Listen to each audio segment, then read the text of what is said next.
ముంబై నుంచి చాలా కిలోమీటర్ల దూరంలో ఇండియన్ ఓషన్ మధ్యలో ఒక ఐలాండ్ ఉంది. అందులో ప్రపంచంలోనే ప్రమాదకరమైన జైలుంది. ఈ జైల్ ఒక కేమోఫ్లేజ్, అంటే ఒకవేళ దీని మీదుగా ఏదైనా విమానం వెళ్ళినా వాళ్ళకి అనిపించదు ఇక్కడ ఒక జైలు ఉంది అని. ఇక్కడి నుంచి ఎవ్వరూ కూడా ఇప్పటి వరకు తిరిగి వెళ్ళలేదు. ప్రపంచంలోని అత్యంత ప్రమాదకరమైన నేరస్తుల్ని ఇక్కడ ఉంచుతారు. ఇక్కడ జైలులో ఉన్న పోలీసులు ఫైటర్లు, రెజ్లర్ల కంటే తక్కువ కాదు. ఈ పోలీసుల నుండి తప్పించుకొని పారిపోవడం అసాధ్యం.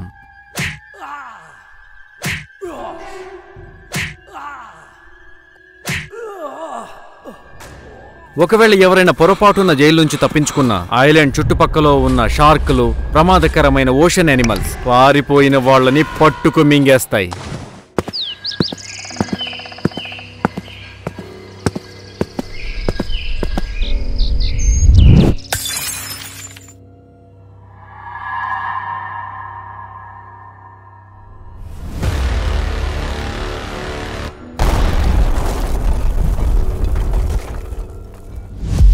ఐలాండ్కి 4 వైపులా 4 పిల్లర్లున్నాయి.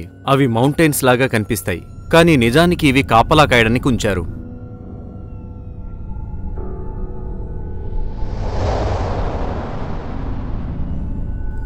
ప్రతి పిల్లర్లో కూడా ప్రపంచ గొప్ప షూటర్లలో ఒకరుంటారు.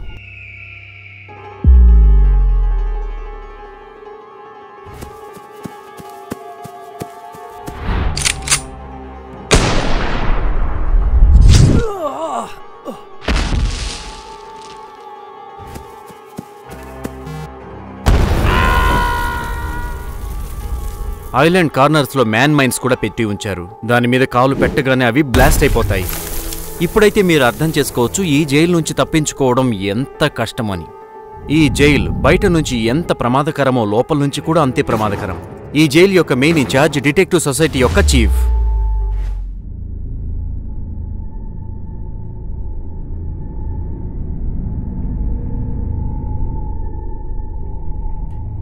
ఇంకా ఈ జైల్లోనే ఉంచారు బిగ్ డాడీని ఈ జైలు యొక్క లెవెల్ 1లో ఉంచారు. బిగ్ డాడీ ఒక స్పెషల్ ఛాంబర్లో బంధించబడ్డాడు. ఛాంబర్ బయట ఎల్లప్పుడూ 2 గార్డ్స్ కాపలా కాస్తుంటారు. పెద్ద పోలీస్ ఆఫీసర్లు డైలీ బిగ్ డాడీని క్వశ్చన్ చేస్తుంటారు. కానీ బిగ్ డాడీ ఈ రోజు వరకు ఒక్క సీక్రెట్ కూడా వాళ్ళకి చెప్పలేదు.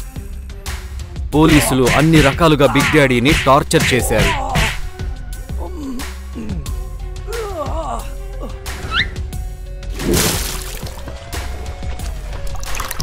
కానీ బిగ్ డాడీ మాత్రం నోరు తెరవలేదు. బిగ్ డాడీకి ఆహారం అందించడానికి పోలీస్ ఆఫీసర్ ఆ ఛాంబర్ దగ్గరికి వచ్చినప్పుడు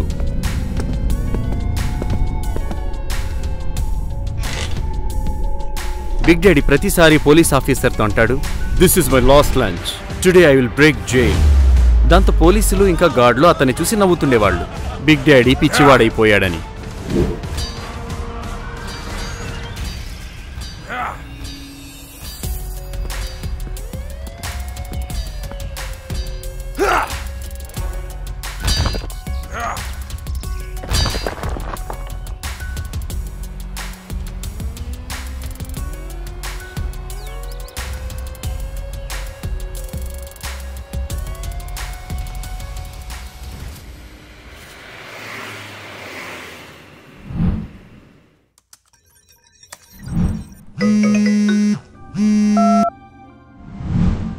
వాసు బిగ్ డాడీని తప్పించడానికి చాలా ప్రయత్నం జరుగుతుంది. ఇంకా బిగ్ డాడీని సేఫ్గా ముంబైకి తీసుకురావాలి. కోర్టులో అతన్ని ప్రవేశపెట్టాలి. నో ప్రాబ్లం మేహుల్, నేను సేఫ్గా బిగ్ డాడీని ముంబైకి తీసుకుని వస్తాను. బిగ్ డాడీని ఉంచిన ఈ జైలు ఇండియన్ ఓషన్లో ఇక్కడెక్కడో ఉందని అందరికీ తెలుసు, కానీ ఎక్కడ ఇది మాత్రం ఎవరికీ తెలియదు. బిగ్ డాడీ యొక్క సబ్మరైన్స్, ఫైటర్ ఫ్లైట్స్, హెలికాప్టర్స్ అన్నీ కూడా ఈ జైలు కోసం చాలా నెలల నుంచి వెతుకుతున్నాయి. కానీ ఈ ప్రిజన్ని వారు ఇప్పటి వరకు గుర్తించలేకపోయారు. వాసు ఒక షిప్లో బిగ్ డాడీని తీసుకుని బయలుదేరాడు.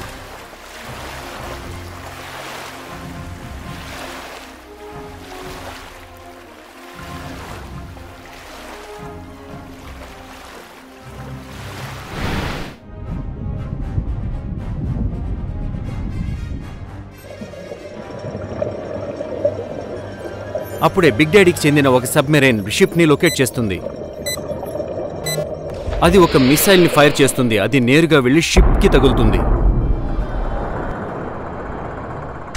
ఇంకా షిప్ విరిగిపోతుంది. షిప్ మునిగిపోతూ ఉంటుంది. ఎలాగైనా సరే నేను బిగ్ డాడీని కాపాడాలి. ఇక్కడి నుంచి ముంబై కనీసం 100 కిలోమీటర్ల దూరంలో ఉంది. వాసు బిగ్ డాడీని షిప్ నుండి బయటకు తీసుకురావాలని చూస్తాడు. ఇంకా ఇద్దరు షిప్ యొక్క పైభాగానికి వెళతారు. Detective Mehul, I am coming. Big daddy పరిగెట్టుకుంటూ వెళ్లి షిప్ పైభాగం నుంచి జంప్ చేస్తాడు. నో! చూస్తూ చూస్తూ ఉండగానే షిప్ మొత్తం నీళ్లలో మునిగిపోతుంది. వాసు నీళ్లలో బిగ్ డాడీని వెతకడానికి చాలా ప్రయత్నిస్తాడు.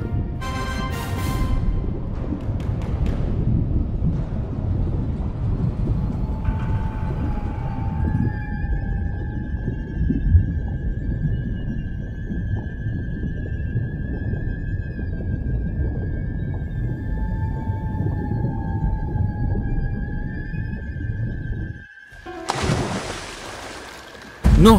ఒకవేళ బిగ్ డాడీ చనిపోలేదు కదా?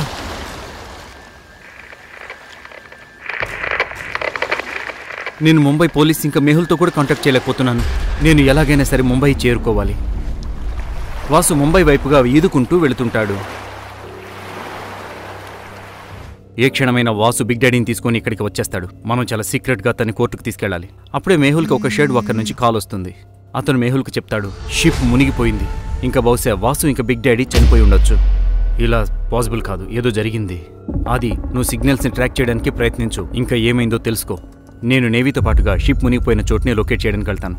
మెహుల్ నేవీతో పాటు ప్రిజన్ వైపుగా వెళ్తుంటాడు.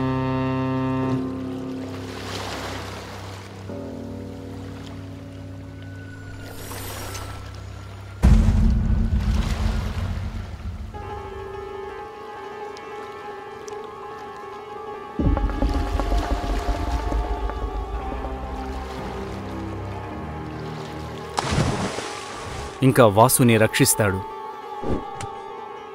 వాసు, ఏమైంది నీకు? కళ్ళు తెరువు. వాసు స్పృహ కోల్పోయాడు.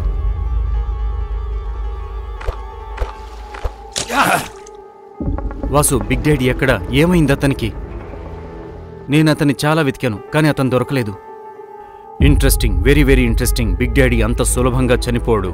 ఖచ్చితంగా ఏదో జరిగింది. మెహుల్ వెంటనే ఇన్వెస్టిగేషన్ చేయడానికి ఆ షిప్ని ముందుకు పంపిస్తాడు. ఇంకా తాను వాసుని తీసుకొని డాక్టర్ సంజనా ల్యాబ్కు వెళ్తాడు. మెహుల్ డిటెక్టివ్ శ్యామ్కు అప్డేట్ చేస్తాడు. ఇంకా అతన్ని బిగ్ డాడీ గురించి ఎంక్వైరీ చేయమని చెప్తాడు. అటు మరొక వైపు ఆండర్సన్కి ఈ విషయం తెలుస్తుంది, బిగ్ డాడీ షిప్ నీళ్లలో క్రాష్ అయింది అని. ఆండర్సన్ వెంటనే ఆలియాకి కాల్ చేస్తాడు. ఆ సమయంలో ఆలియా తన ఇంట్లో పానీపూరి తింటూ ఉంది. ఈ రోజు ఆలియా తన చేత్తోనే పానీపూరి చేసింది. ఆండర్సన్ నుంచి కాల్ రాగానే ఆలియా సంతోషిస్తుంది. ఇవాళ ఆండర్సన్తో నేను కబుర్లు చెప్తాను, ఇంకా పానీపూరి కూడా తింటా. Hello, Alia speaking here. Hello Alia, I want to know about Big Daddy. అరే బై, ఆ బిగ్ డాడీ జైల్లో కూర్చునున్నాడు. ఆలియా, నాకు అనిపిస్తోంది బిగ్ డాడీని వాళ్ళ కొడుకు మైకేల్ విడిపించాడు అని. మెహుల్ ఎక్కడున్నాడు? It's an emergency. నిజమేంటో త్వరగా తెలుసుకోవాలి. అది వినగానే ఆలియా చేతిలో ఉన్న పానీపూరి కింద పడిపోయింది. ఓ భగవంతుడా, బిగ్ డాడీని నానా మాటలు అన్నా కదా. ఒకవేళ బిగ్ డాడీ మా ఇంటికి వస్తే చచ్చాను రోయ్. మెహుల్ని నన్ను కాంటాక్ట్ చేయమని చెప్పు. నేను డిటెక్టివ్ సొసైటీకి కూడా ఇన్ఫర్మేషన్ ఇచ్చాను.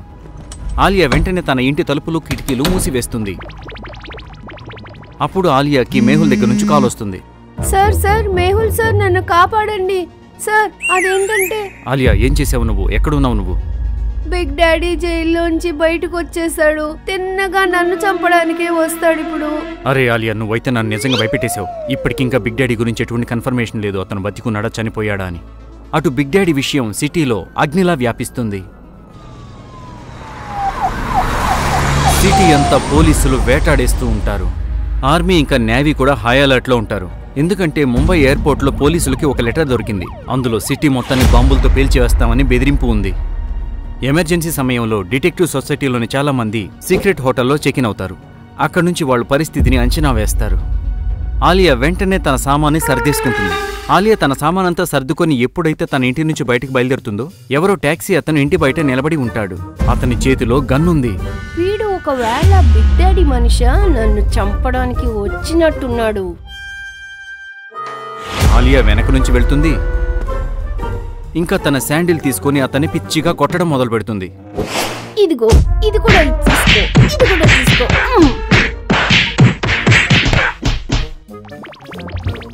మేడం మేడం ఏమైంది మేడం? ఆలియా గన్ తీసుకొని చూస్తుంది. అది చూస్తే ఒక ప్లాస్టిక్ గన్.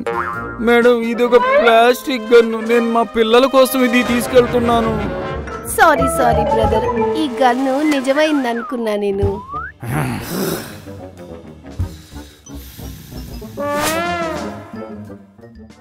అటు మేహుల్ వాసుని తీసుకుని డాక్టర్ సంజన ల్యాబ్కి తీసుకెళ్తాడు. డాక్టర్ సంజన ల్యాబ్ ఒక పాస్వర్డ్తో లాక్ అయింది. ఈ 4 ఒకటి ఆడ్ వన్ అవుట్. కానీ అదేమిటి? ఆలోచించండి లాజికల్ ఆర్మీ, మీ ఆన్సర్ని కామెంట్ చేయండి.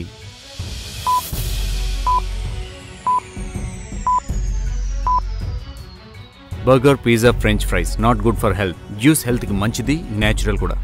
మేహుల్ జ్యూస్ని ప్రెస్ చేస్తాడు. ఇంకా డోర్ ఓపెన్ అవుతుంది. మేహుల్ ల్యాబ్ లోపలికి వెళ్తాడు. డాక్టర్ సంజన రీసెర్చ్ చేస్తూ ఉంటుంది. డాక్టర్ సంజన, వాసుకి వెంటనే ట్రీట్మెంట్ స్టార్ట్ చేయండి. మేహుల్ తర్వాత ఆదికి కాల్ చేస్తాడు. ఏదైనా తెలిసిందా ఆది? బిగ్ డాడీ గురించి ఏదైనా ఇన్ఫర్మేషన్ వస్తే నాకు వెంటనే తెలియచేయి. ఇప్పటిదాకా అయితే ఏం తెలియలేదు. నేను సిగ్నల్ ట్రాక్ చేయడానికి ప్రయత్నిస్తూనే ఉన్నాను. ఆది, నువ్వు వెంటనే సీక్రెట్ హోటల్కి వెళ్ళు. అక్కడ వాళ్ళకి నువ్వు చాలా ఉపయోగపడతావు. కాల్ పెట్టగానే మేహుల్కి డిటెక్టివ్ ఫాతిమా నుంచి ఫోన్ వస్తుంది. మేహుల్, 2 రోజుల తర్వాత పాకిస్తాన్లో చాలా పెద్ద గన్ డీల్ జరగబోతోంది. ఇది బిగ్ డాడీ వాళ్ళది కాదు కదా? Interesting, very very interesting. దాని వివరాలంటే త్వరగా తెలుసుకోవాలి. మేహుల్ వెంటనే ఆలియాకి కాల్ చేస్తాడు. ఆలియా, నువ్వు వచ్చేసావా? సార్, నేను హోటల్ బయట నుంచి నున్నాను. ఇక్కడ హోటల్ రూమ్ రోజుకి 1500. నా దగ్గర అంత డబ్బులు లేవు. మరి ఆలియా, నువ్వు నీ కార్డ్ చూపించలేదా అక్కడ? అరే యార్, నా డిటెక్టివ్ ఏజెన్సీ కార్డ్ నేను ఇంట్లోనే మర్చిపోయా. ఆలియా, నువ్వు నవ్వే. సరే, హోటల్ వదిలే. డాక్టర్ సంజనాకి నీ సహాయం అవసరమై ఉంటుంది. వెంటనే ఆ ల్యాబ్కి వెళ్ళు. బహుశా బిగ్ డాడీ 2 రోజుల్లో పాకిస్తాన్లో వెపన్ డీల్లో పాల్గొనొచ్చు. నేను అక్కడికి వెళ్తున్నాను. నువ్వు డాక్టర్ సంజనాని జాగ్రత్తగా చూసుకో. సార్, నేను కూడా మీతో పాకిస్తాన్ వస్తా. మరి లేదు ఆలియా, నువ్వు ఇక్కడే ఉండి అందరినీ కాపాడు. నేను ఒక 3 రోజుల్లో వెనక్కి తిరిగి వస్తాను. మేహుల్ మాట విని ఆలియా నీరసపడిపోతుంది. అలాగే సార్, నేను ఇక్కడే ఉంటాను చెప్పి అక్కడి నుంచి మేహుల్ వెళ్ళిపోతాడు. ఆలియా తన స్కేట్ బోర్డ్ తీసుకుని లగేజ్తో డాక్టర్ సంజన ల్యాబ్ వైపు వెళుతుంది.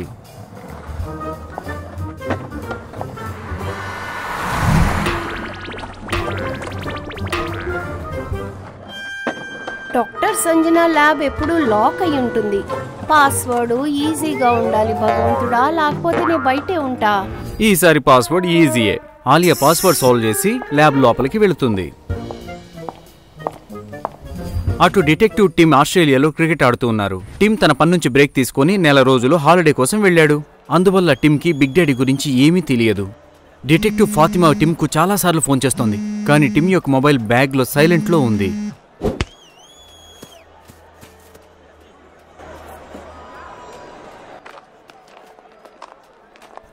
ఆ మనిషిని చూసి టిమ్కి డౌట్ వస్తుంది. లాజికల్ ఆర్మీ, మీరు చెప్పగలుగుతారా టిమ్కి ఆ మనిషిని చూసిన తర్వాత డౌట్ ఎందుకు వచ్చింది అని?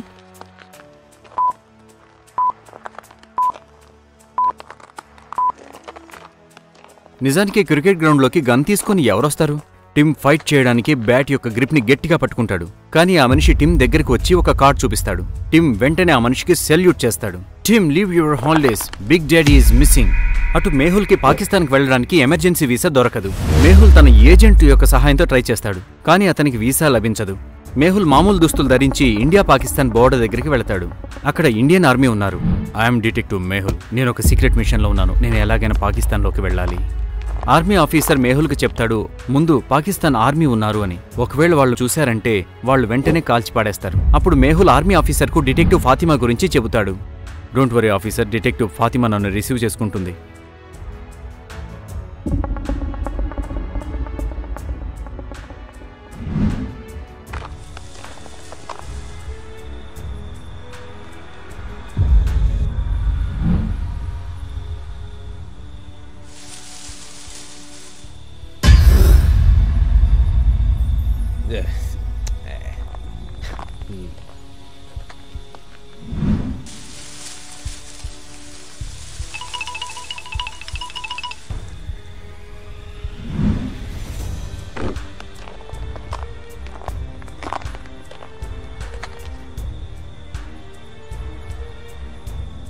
మేహుల్ బోర్డర్ని క్రాస్ చేస్తూ పాకిస్తాన్లోకి ఎంటర్ అవుతాడు. మేహుల్ మొదటిసారి ఈ విధంగా దొంగతనంగా పాకిస్తాన్లోకి వెళ్తున్నాడు. మేహుల్ దాక్కుని ముందుకు వెళ్తుంటాడు. కానీ అప్పుడే హఠాత్తుగా మేహుల్ చెట్టు చాటుగా నిలబడతాడు. కానీ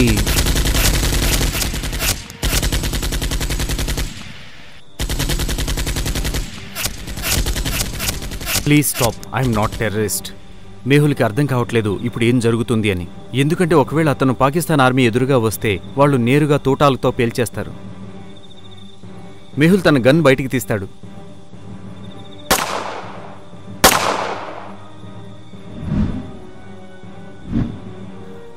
ఇంకా హ్యాండ్స్ అప్ చేస్తాడు. మేహుల్ వెనకాల పాకిస్తాన్ ఆర్మీ నిలబడింది. వాళ్ళు మేహుల్ని పట్టుకుంటారు. మేహుల్ వెనక్కి తిరిగి చూస్తాడు, అర్థం చేసుకుంటాడు. పాకిస్తాన్ ఆర్మీలో ఒక లేడీ డిటెక్టివ్ ఫాతిమా కూడా ఉంది. లాజికల్ ఆర్మీ ఈ సోల్జర్స్ని చూసి మీరు చెప్పగలుగుతారా వీళ్ళలో ఫాతిమా ఎవరు అని ఆలోచించండి.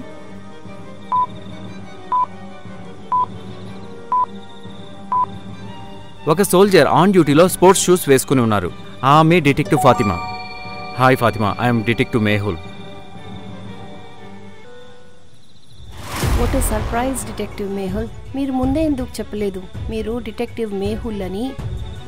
ఇద్దరు నవ్వుకుంటారు, ఇంకా ఒకరికొకరు చేతులు కలుపుకుంటారు. డిటెక్టివ్ ఫాతిమా మేహుల్ని డిటెక్టివ్ సొసైటీ యొక్క సీక్రెట్ హోటల్కి తీసుకెళ్తుంది.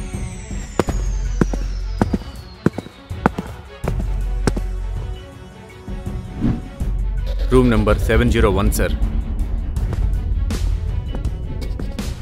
ఫాతిమా మేహుల్కి మ్యాప్లో ఆయుధాల డీల్ గురించి వివరిస్తుంది. కరాచీ బీచ్ మీద బిగ్ డాడీ వాళ్ళ మనుషులు రేపు వస్తున్నారు.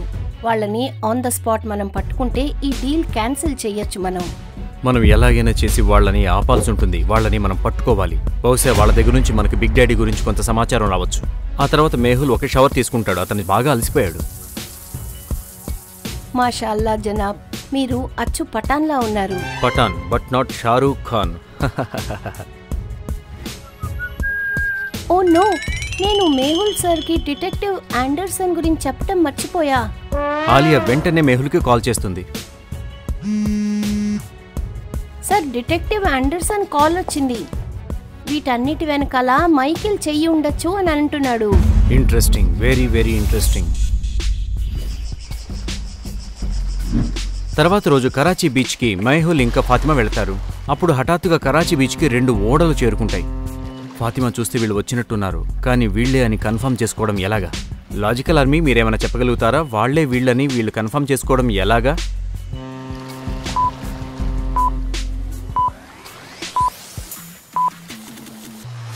బీచ్లో ఒక బోర్డు పెట్టి ఉంది. దాంట్లో ఏం రాసిందంటే పాకిస్తాన్ కార్గో రావాల్సిన టైం 5 గంటలని. కానీ సూర్యుని చూడండి, బాగా పైన ఉన్నాడు. అంటే ఇది మధ్యాహ్నమే.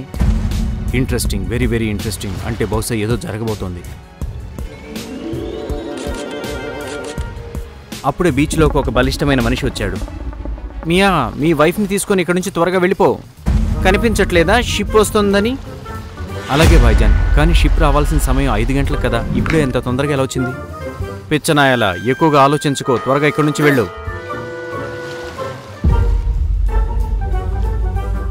ఇప్పుడు నిజం చెప్పు, షిప్లో ఏముంది?